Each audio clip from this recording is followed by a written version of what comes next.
வணக்கம் மக்களே. இப்போ என்னாச்சுன்னா, 6 வருஷம் முன்னாடி ஒரு பொண்ணு ரோட்டில் வச்சுருந்த பேனர் விழுந்து இறந்து போச்சு.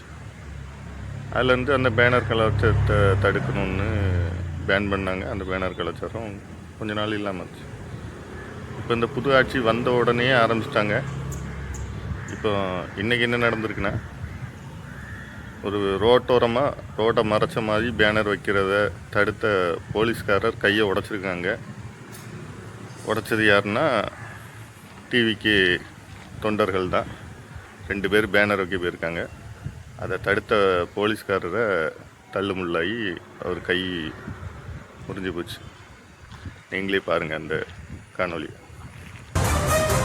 கும்பகோணத்தில் போலீசின் கையை உடைத்ததாக தமிழக வெற்றிக் கழகத்தைச் சேர்ந்த 2 பேர் தற்போது கைது செய்யப்பட்டிருக்கிறார்கள். சாலையை மறித்து பேனர் வைத்ததை தட்டி கேட்டதால் தாக்குதல் நடத்தியதாக புகார் கூறப்பட்டிருக்கக்கூடியது பெரும் பரபரப்பை ஏற்படுத்தியிருக்கிறது. காவல்துறையின் கையை உடைத்த தவேகாவினர் 2 பேர் கைது என்ற